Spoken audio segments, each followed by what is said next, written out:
여러분들도 혹시 한국 축구하면 물론 우린 선수들에 대한 응원은 지금도 여전히 하고 있고 앞으로도 열심히 할 겁니다. 하지만 이 한국 축구라고 하는 크게 그 어떤 단어를 떠올리자면 비슷한 느낌이 들지 않을까 싶어요. 그래서 좀 답답하시죠? 왜 이렇게 흘러가지? 우리는 역대 최고의 선수들을 보유하고 있잖아요. 사실 우리가 프리미어리그 득점왕을 보유할 줄 누가 알았습니까? 손흥민이 정말 대단한 선수입니다. 그다음에 파리 생제르맹이라는 아주 멋진 클럽에서 이강인 같은 재능이 뛸 줄 누가 알았겠어요? 혹은 축구 팬들이 얘기하는 레바민, 레알 마드리드, 바르셀로나, 바이에른 뮌헨, 말도 안 되는 3대장이죠. 여기서 우리나라 선수가 주전으로 뛸 거라고 하는 건 상상의 영역이었습니다. 근데 김민재가 가서 주전으로 뛰고 있죠. 한국 축구 역사를 100년을 통틀어서 가장 좋은 멤버들이 현재 우리는 대표팀에 뛰고 있고 우린 그런 선수들을 보유하고 있습니다. 엄청난 역대급의 멤버들을 보유하고 있다고 봐야 되는데 문제는 그 선수들을 담고 있는 그릇이 너무 안 좋다는 거죠. 선수들은 역대 최강인데 그 그릇 담고 있는 축구협회는 어찌 보면 역대 최악의 그런 상황이기 때문에 이런 엇박자가 우리를 답답하게 하고 있는 것 같아요. 제가 이제 국회에서 그 이야기를 했는데 사실 약간 뭐 뒷얘기까지는 아니지만 처음엔 저희 집에서 저희 아내가 굉장히 말렸습니다. 절대 나가지 마라. 너 나가면 나랑 헤어진다. 알죠? 이게 어떤 의미인지. 사실 모든 카테고리가 다 그렇지만 축구라고 하는 카테고리도 한 달이 건너면 다 합니다. 다 아는 사람들이에요. 제가 전날 면접에서 이야기했던 뭐 정문규 회장, 홍명보 감독, 이임생 이사 다 아는 사람들입니다. 같이 밥도 먹고 술도 마시고 운동도 같이 하고 이랬던 사람들입니다. 그런 사람들 앞에서 뭔가 이야기한다는 건 그것도 그 사람들이 듣기 싫은 이야기를 한다는 건 관계를 끝낸다는 이야기죠. 관계를 끝낸다는 얘기는 이쪽 바닥에서 쉽게 얘기하면 먹고 살기 쉽지 않을 수도 있다는 얘기죠. 그래서 와이프가 가지 말라고 그랬어요. 근데 제가 몇 가지 고민하다가 가겠다 라고 했더니 와이프가 했던 얘기가 그러면 가서 예 아니오만 대답해라. 길게 얘기하지 마라. 뭐 알았다. 뒤에 한 3시간 정도 듣고 있는데 못 견디겠더라고요. 그 핵심은 뭐였냐면 일단 말하는 게 말이 안 된다 싶었습니다. 우리 시대를 살아가는 사람들의 상식에 너무 어긋난다. 그래서 제가 얘기했던 게 왜 우리와는 다른 세상을 살고 계십니까? 라고 하는 이야기였고 두 번째는 개인적으로는 제 인생의 절반이 부정당하는 느낌이었어요. 한국 축구를 이끌어가는 대장이라고 하는 사람이 리더라고 하는 사람이 저 정도 수준밖에 되지 않나? 그러면 어떻게 이끌어가는 거지? 그 청문회를 직접 라이브로 보셨던 분들이 국민들은 도대체 어떤 생각을 할까? 한국 축구의 수장이라고 하는 사람이 저 정도의 인식과 저 정도의 태도와 저 정도의 비전을 갖고 있다고 한다면 한국 축구를 어떻게 바라볼까? 그래 뭐 다 그렇지 뭐 안 봐도 뻔해 이런 얘기를 하지 않을까? 너무 창피했어요. 너무 부끄러웠고 그게 제 인생의 절반을 부정당하는 느낌이었어요. 그래서 누군가는 이야기를 해야 된다고 생각했어요. 그거 아닙니다.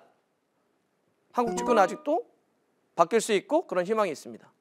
앞에 속기록을 남기시더라고요. 잠깐 정회 때 물어보니까 국회에서 발언하는 모든 이야기들은 속기록이 남습니다라는 얘기를 하더라고요.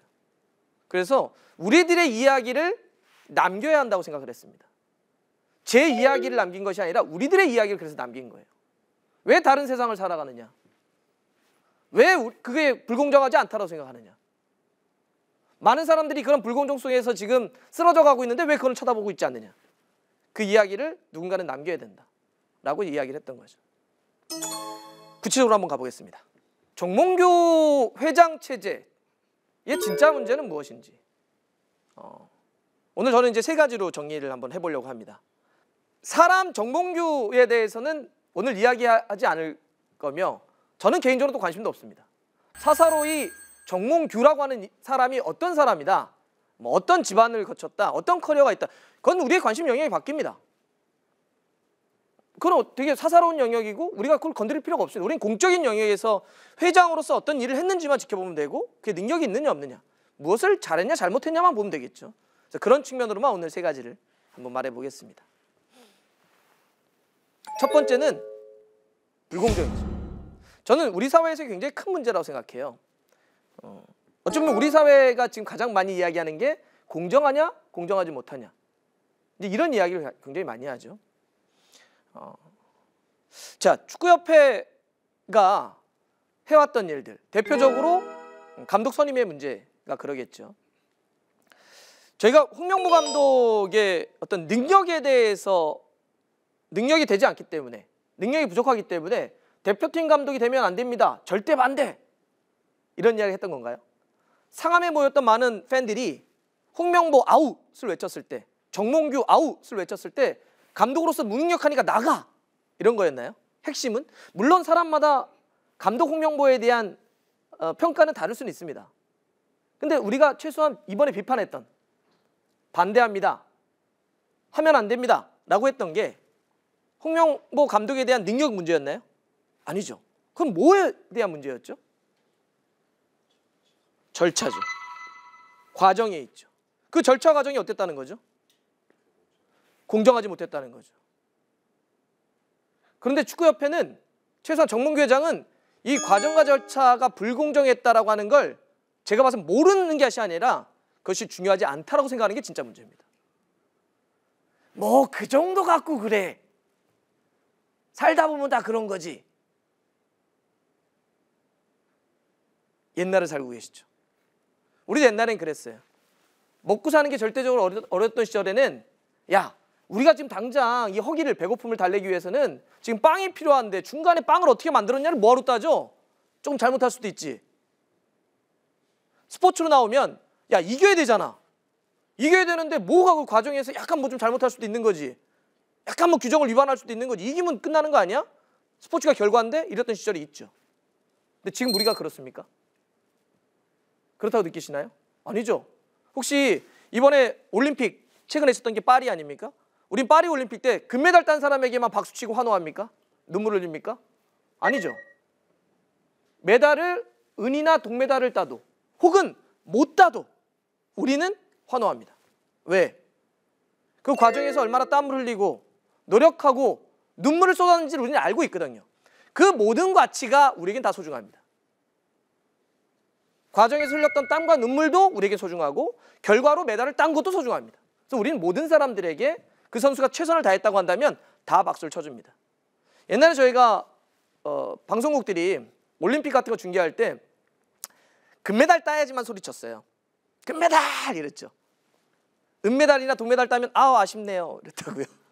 근데 요즘 그러면 엄청 혼납니다. 그 캐스터나 막 해설자 잘릴 수도 있어요. 요즘 그러면 안 돼요.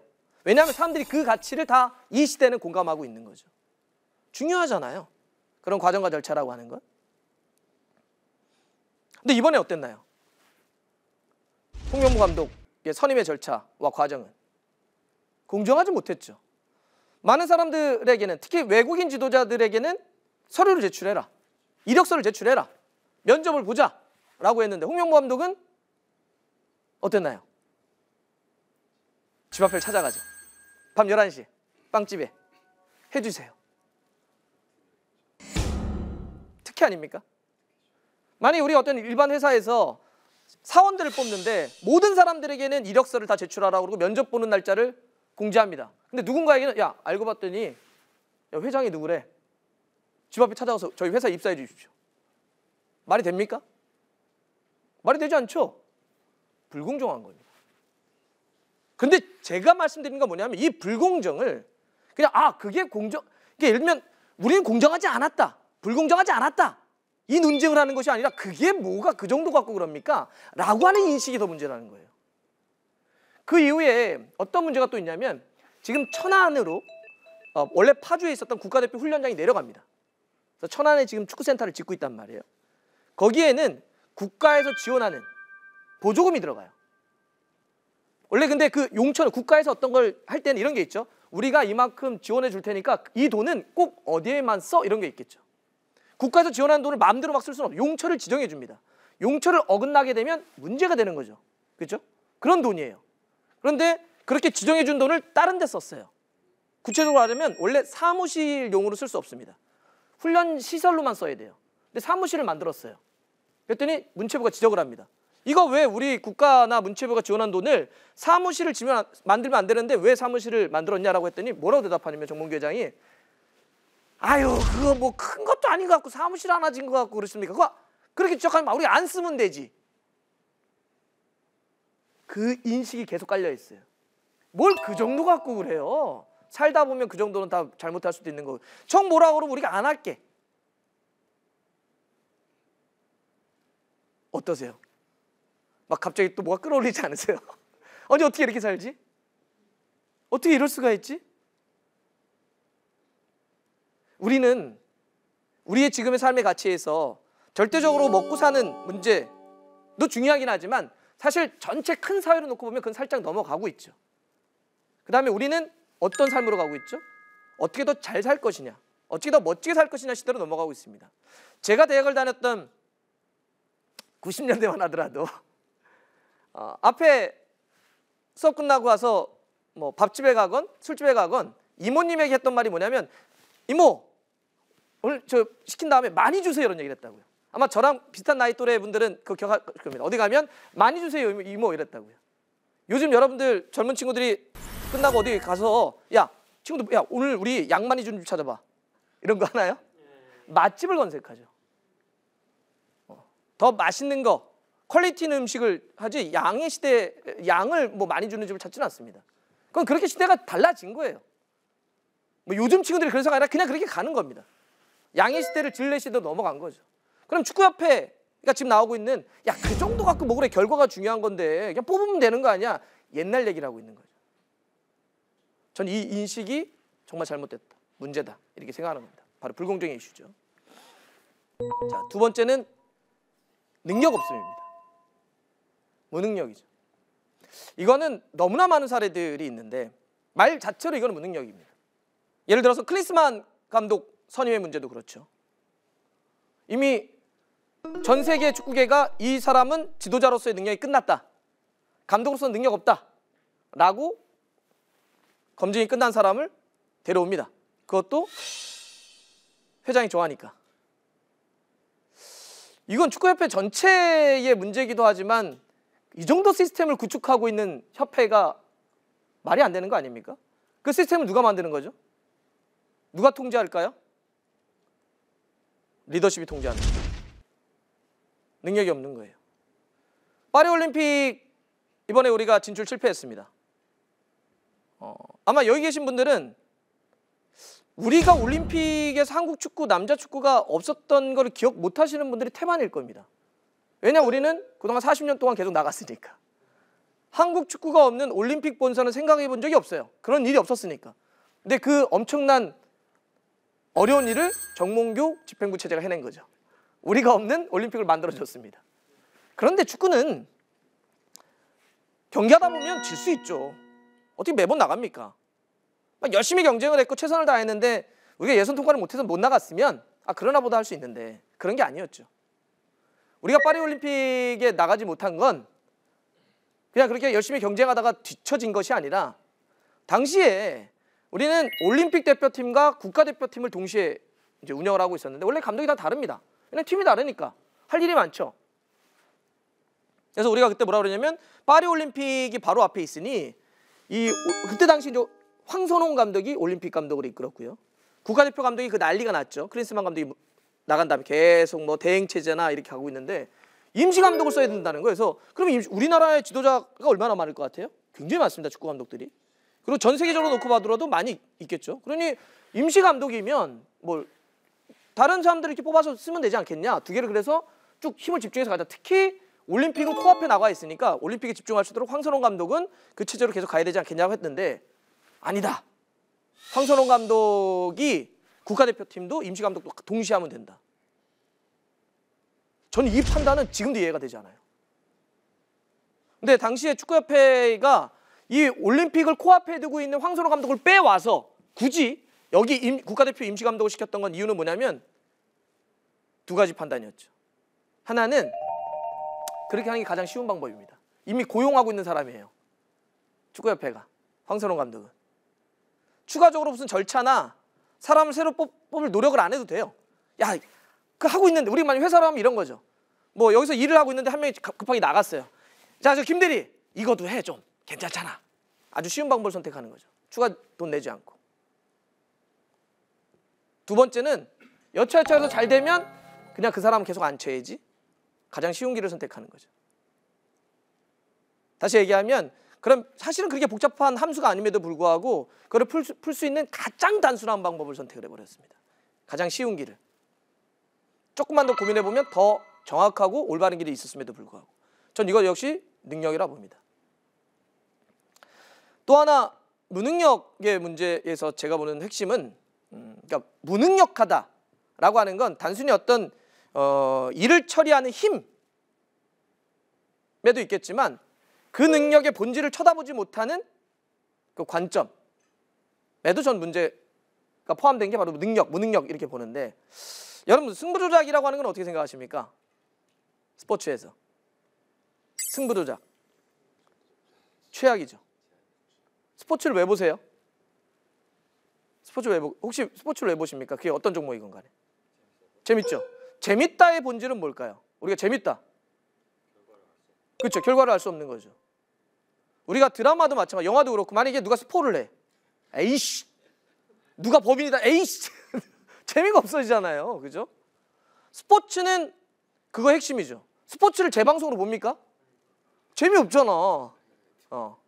재미없죠. 스포츠를 어떻게 재방송으로 봐. 재방송으로 볼 수 있는 건 그냥 하이라이트 정도죠. 골로는 짤을 보는 거지. 축구 90분을 재방송으로 봐라 그러면 아이씨 미쳤어 그런 얘기 하는 거죠. 결과를 알면 재미가 없죠. 만약 드라마나 스포츠, 영화도 마찬가지 않겠습니까? 내가 스토리를 다 들어버렸어. 물론 N차 관람이라는 게 너무 감동받아서 그럴 수는 있겠지만 기본적으로는 내용을 알면 재미는 좀 떨어질 수밖에 없겠죠. 스포츠의 핵심은 각본이 없다는 겁니다. 누가 이길지 모른다는 거예요. 당연히 모르죠. 그 불확실성의 사람들은 재미를 느끼는 겁니다. 근데 승부조작은 뭐죠?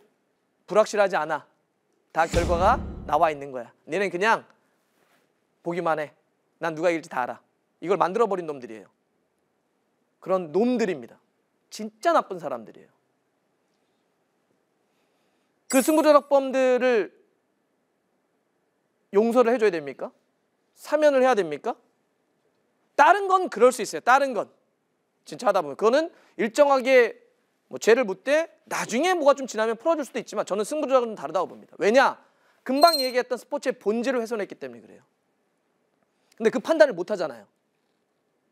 승부조작범을 사면하죠. 근데 그것도 어떻게?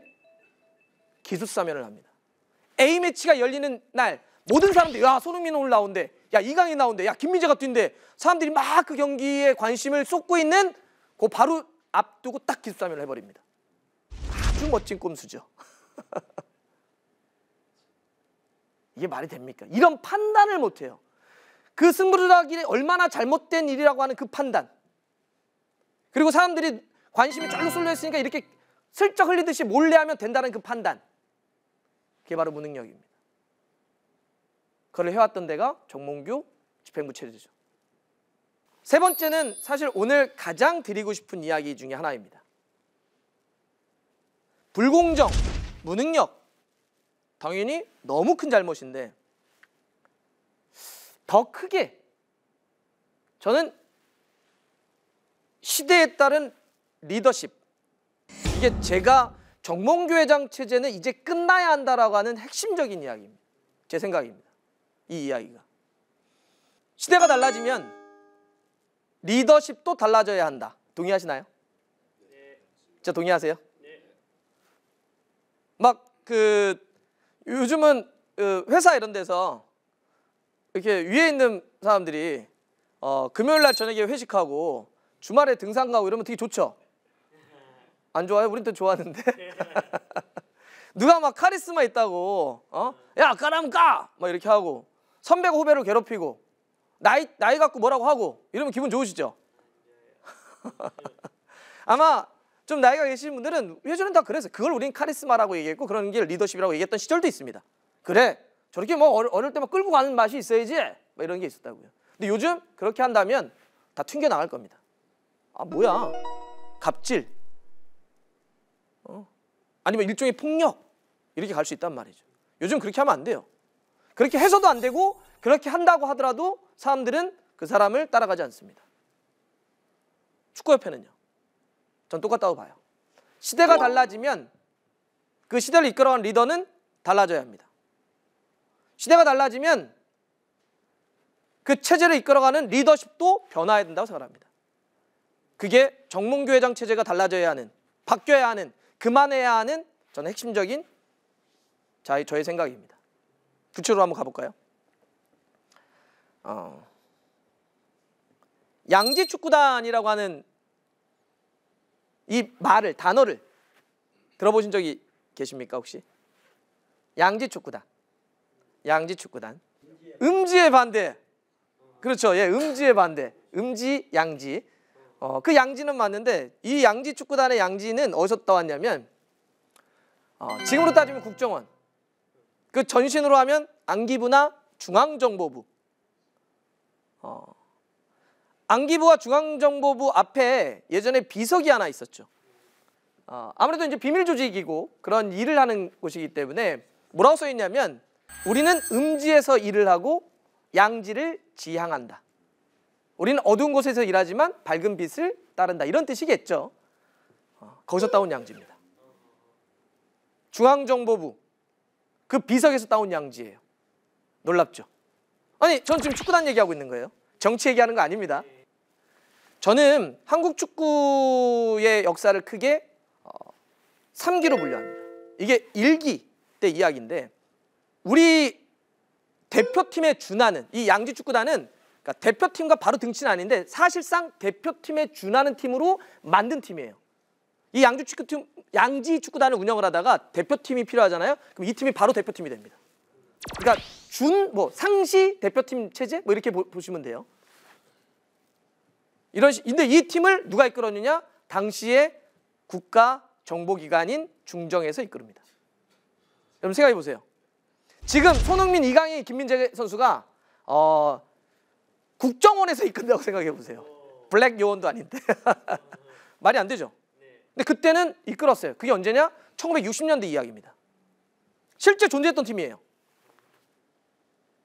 국정원에서, 중앙정보부에서, 안기부에서, 당시로 하면 이제 중앙정보부겠죠. 중정에서 이끌었던 대표팀에 준하는 상시 대표팀 체제였던 양지축구단을 이끌었습니다. 즉 국가 권력이 한국 축구를 이끌었던 시절이 있어요. 그게 바로 1기라고 저는 규정을 하는데 왜요? 1960년대 왜 국가 권력이 한국 대표팀을 이끌었을까요? 북한을 이겨야 되니까. 지금의 시대의 관점으로 과거를 논하자라고 하는 생각이 아닙니다. 저는 이 자리에서 그걸 또 얘기하고 싶은 마음도 없어요. 그냥 그 시대는 그랬다고요. 워낙 남북이 강하게 대치했던 시절이기 때문에 우리는 북한에게 뭐라도 뒤쳐져서는 안 돼요. 모두 져서는 안 됩니다. 뭐든지 북한하고 하면 다 이겨야 돼요. 당연했던 시절이죠. 그 60년대는 무슨 일이 있었냐? 1966년 잉글랜드 월드컵에서 세상에 북한이 월드컵 8강을 합니다. 우리가 2002년 월드컵 4강을 했죠. 그 한참 전인 1966년에 북한이 8강에 올라가요. 제일 유명했던 사다리 전법. 선수를 막 이렇게 올려주는 막 그런 거 있죠. 그런 유명한 사진으로. 그걸 통해서 북한이 8강을 합니다. 난리가 납니다. 우리가. 아니 북한이 지금 월드컵 8강을 했는데 우리 뭐야? 어떻게 해야 돼? 그랬더니 밑에 있는 사람들이 이제 대책을 만들죠. 우리 대통령이 너무 노하시니까 대책을 만듭니다. 그러면 저희가 국가가 한번 이끌어 보겠습니다. 그래, 임자 한번 해봐. 되는 거죠. 그래서 실제 국가 권력, 정보기관이 양지축구단을 이끕니다. 그 시절이 그랬어요. 국가 권력이 이끌었던 시절이 있습니다. 자, 그러다가 요게 그 얘기예요. 이거 한번 보세요. 제가 요거 그래서 가져왔습니다. 중앙정보부에 써 있는 우리는 음지에서 일하고 양지를 지향한다. 놀랍죠. 저 양지에서 따온 그대로 그 양지예요. 자, 이렇게 지내다가 자, 2기는 우리가 이런 국가 권력이 축구협회를 막 이끌었던 시절을 지내다가 우리의 어머니 아버지분들이 굉장히 열심히 일을 하시죠. 노력하십니다. 그래서 경제가 성장하기 시작합니다. 70년대 80년대를 거치면서 폭발적으로 경제의 성장을 하죠. 그러면서 축구계가 어떤 고민을 하느냐. 축구를 포함한 모든 스포츠계가 돈이 막 돌아요. 한국 사회에 돈이 막 돕니다. 근데 스포츠는 여전히 돈이 좀 덜 돌아. 근데 지금 우리 사회가 너무 폭발적인 경제 성장을 하고 있으니까 야, 여기서 있는 돈을 만약에 이렇게 물꼬를 터서 스포츠 쪽에 가져올 수 있다면 그럼 우리도 잘 먹고 잘 살 수 있을 것 같은데 스포츠도 축구도 이런 고민을 하게 되죠. 그러면서 어떻게 한다? 여러분들이 만약에 스포츠 쪽에 계셨다. 1980년대에 스포츠 쪽에서, 축구 쪽에서 일을 하고 계셨다. 어떤 고민을 하셨을 것 같습니까? 폭발적으로 경제 성장을 해요. 막 기업들이 막 돈을 막 끌어모아요. 어떤 고민을 했을까요? 이렇게 고민하면 좋죠. 아, 그러면 저 대기업 회장님에게 우리 스포츠 협회에 총재 자리를 드리고 대신에 후원금을 좀 달라고 그러면 서로가 윈윈 아닐까? 이렇게 고민을 하게 되죠. 네. 그래서 이때 모든 스포츠 단체들이 거의, 축구도 마찬가지입니다. 대기업 총재를, 회장님을 그 스포츠 종목의 회장, 총재로 추대하기 시작합니다. 막 모셔와요. 자, 축구는 대우그룹의 김우중 회장, 대한화재였나요? 최순영 회장, 그 다음에 현대그룹의 정몽준 회장까지 이어집니다. 80년대 초반에 그래서 물론 3S 정책의 일환이긴 했지만 막 K리그나, 그러니까 프로축구나 혹은 프로야구나 이런 게 막 만들어지기 시작했기 때문에 그때는 그 힘으로 막 만들려고 했던 거지 스스로 돈을 벌 수 있는 시대가 아니었다고요. 그러니까 돈이 돌고 있는 그런 기업에 그런 어떤 경제성장의 힘을 이렇게 물꼬를 터서 스포츠 쪽에 대려고 했던 시절이 있었습니다. 그게 바로 이익이에요. 지금도 그렇습니까? 혹은 지금도 그래야 합니까? 최소한 축구만 보죠. 축구만.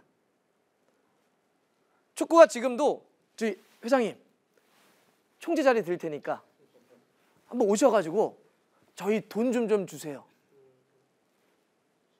이래야 하는 시대라고 생각하십니까 혹시? 그렇게 하지도 않고 있고 그렇게 해서도 되는 시대가 아니에요.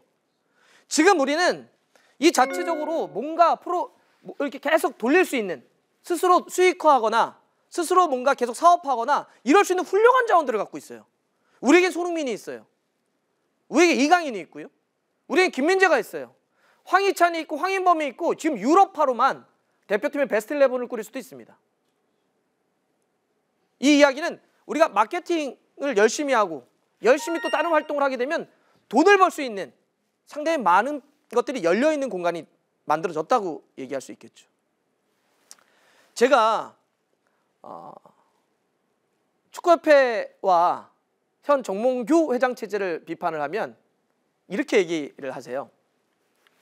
아, 이제 그만하라고, 이제 많이 맞았다고 이제 그만하라고. 그러면서 어떤 반론을 하느냐? 아니, 정몽규 회장이 그 돈도 안 받는데, 연봉 안 받는데 그럼 무료 봉사하지 않냐고. 협회가 봉사 좋아하잖아요, 그죠? 전 그렇게 얘기하죠. 그 생각 자체가 올드하다고. 왜 연봉을 받지 않는 걸 치적으로 내세우냐 이런 거죠. 연봉을 받지 않고 있는 걸 그게 그 자체가 잘하고 있는 것일까? 전 이런 생각을 해봐요. 연봉을 받지 않는 대신에 정몽규 회장은 지금 주 1회 출근하십니다. 그것도 뭐 아침 6시, 아니 아침 9시, 6시 퇴근 이거 아니에요. 그냥 잠깐 나갔다 가십니다. 돈을 받지 않는 대신에 일을 하지 않고 있는 거예요. 이게 맞습니까? 이게 맞다고 생각하세요? 저는 이렇게 얘기하죠. 그 생각이 올드합니다. 바로 이기에 머물러 있는 거예요. 이기. 정확하게 이기. 제가 규정하는 이기. 대기업 총재를 모시고 추대해서 아유 자리 드릴게요. 그 충분합니다. 그러면 그래서 스폰서 좀 구해주시고 어디 가서 아 우리 회장님은 저 대기업 총재입니다. 이런 인식, 그 이기. 그렇게 먹고 살 수밖에 없었던 스포츠계, 그렇게 먹고 살아야만 했던 한국 축구, 이기의 인식이 딱 머물러 있는 거예요. 아, 내가 왜 일을 그렇게 열심히 해야 돼? 난 원래 이름만 걸어주는 거야. 그게 원래 그래왔던 거잖아. 전임 회장 중에 그렇게 다르게 했던 사람 있으면 데려와봐. 이런 인식이 뿌리박혀 있는 거예요. 전 얘기를 하죠. 그러면 안 됩니다. 그게 바로 올드한 생각입니다. 왜 연봉을 주지 말아야 됩니까? 왜 연봉을 받으면 안 돼요? 저는 50억을 받는 CEO를 한국 대한축구협회에 모셔와야 된다 생각해요. 회장을. 100억을 주고라도 능력만 있다면 모셔와야 된다 생각해요. 그 대신 요구해야 되겠죠. 50억 연봉을 드리고 100억 연봉을 드리고 얘기를 해야죠. 저희가 회장 자리 드릴 테니까 연봉 드릴게요. 100억 드릴게요. 대신에 500억 벌어다 주세요. 이게 맞는 거 아닙니까? 그게 맞는 거죠. 능력 있는 지도자를 데려와, 능력 있는 CEO를 데려와서, 능력 있는 리더를 데려와서 그 리더에게 대신 우리 조직을 먹고 살게 해주세요. 대신 그만큼의 돈을 벌어다 주세요. 라고 요구해야 되는 거 아니에요? 돈을 받지 않는 대신에 일하지 마세요. 이게 맞습니까? 돈을 드릴 테니까 일을 하세요가 맞습니까? 저는 시대가 달라졌다고 생각해요. 그래야 하는 3기로 돌입했다고 생각하는 겁니다. 우리 어려웠을 때는 그럴 수도 있겠죠. 힘 있는 사람을 모셔와서 이렇게만 옆에만 있어 주세요. 지금 우리 사회 영역에서 그렇게 합니까? 아니잖아요. 우리는 돈을 받더라도 열심히 일을 해서 더 큰 꿈을 이뤄줄 수 있는 그런 CEO가 필요한 시대입니다. 우린 대기업의 총재를 더 이상 추대하고 모셔오고 이게 중요한 게 아니에요. 일을 할 수 있는 CEO를 채용해야 돼요. 와주세요가 아니라 면접을 당당히 봐서 채용을 해야 됩니다. 돈 벌어오라고 이야기를 해야죠. 그게 지금 시대에 맞는 가치죠. 그게 지금 시대에 맞는 어찌 보면 공정이죠. 일한 만큼 돈을 가져가는. 그래서 제가 얘기하는 게 시대가 달라졌죠. 한국 축구를 놓고 보면 아까 했던 국가 권력이 한국 축구를 이끌었던 일기. 시대가 달라지면서 경제성장과 더불어서 대기업의 총재를 모셔왔던 2기. 또 시대가 달라져서 이제는 추대하는 총재가 아니라 일을 하는 CEO를 채용하는 시대로 넘어가야 하는 3기. 그래서 리더십이 달라져야 된다는 겁니다. 그래서 정몽규 회장이 그만해야 된다는 거예요. 어느 대학을 나오고 어느 지역 출신이어야지만 뭘 합니까? 그거 아니잖아요. 그죠? 뭐든지 이 일을 할 수 있으면 맡기면 돼요. 전 선수 출신도 여전히 대기업 회장도 만약에 이런 새로운 변화된 시대의 인식만 있다면, 그럴 능력만 있다면 좀 맡기면 된다고 생각합니다. 실제 우리가 피파 랭킹이 지금 20위권대입니다. 그러니까 우리보다 더 피파 랭킹이 앞선 나라들이 많이 있겠죠. 한 20개 나라 정도가 됩니다. 거기에 CEO들을 한번 분석해 보세요. 축구 협회장들의 이력을 한번 보세요. 선수 출신도 있고요. 가까운 일본도 선수 출신이죠. 아니면 기업 회장 출신들도 있고, 아니면 다른 어떤 전문 영역을 갖고 있는 사람들도 있습니다. 근데 출신은 다 다르지만 이 모든 사람들, 우리보다 피파 랭킹이 앞서 있는 그런 나라들의 공통점은 뭐냐면 다 저렇게 일을 하는 전문적인 CEO의 학습을 거쳤던, 경험을 거쳤던 사람들이에요. 그런 사람들이 축구협회를 이끌어갑니다. 축구도 그렇게 단순하지 않아요. 축구협회 산업이 굉장히 규모가 커졌습니다. 우리가 지금 2025년 대한축구협회의 1년 예산이 2천억이 넘어요. 근데 이것도 사실은 일을 그동안 잘 못해서 이 정도밖에 되지 않는 거예요. 훨씬 더 잘했으면 3천억 이렇게도 갈 수 있습니다. 굉장히 큰 조직이죠. 근데 일주일에 한 번 나온다? 그리고 옛날처럼 그냥 야 내가 뭐 추대받는 사람인데 그렇게까지 해야 돼? 이 정도의 인식으로는 이 판을 끌어갈 수가 없습니다. 저는 달라져야 한다. 변화해야 된다. 이렇게 생각을 합니다. 막 전술 공부하고 이런 거 저 같은 사람들이 하면 되는 거고, 사실 이제 저녁에 딱 퇴근하고 아니 학교에서 갔다 와서 딱 샤워하고 생맥주 하나 탁 해서, 아니면 음료수 탁 하나 해서 내가 좋아하는 사람 뭐 욕도 하고 응원도 하고 이러면서 막 즐겁게 봐야 되는 게 스포츠고 축구인데, 2024년 한 해 내내 이 문제가 끌고 왔어요. 사람들에게 한국 축구라고 하는 브랜드에 대한 이미지는 어떻게 각인되고 있을까? 그 포지셔닝은 어떻게 되어 있을까? 속상해요. 답답한 것들, 답 없는 사람들, 이렇게 인식되어 있지 않나. 그리고 이 문제를 어떻게 한 해를 끌고 오는 이 무능력한 리더십, 정리해서도 빨리 정리를 했어야 되는데 이거를 여전히 끌고 가고 있는 축구협회, 답답하긴 한데 그게 속상하긴 한 거죠. 2025년에 달라졌으면 좋겠습니다.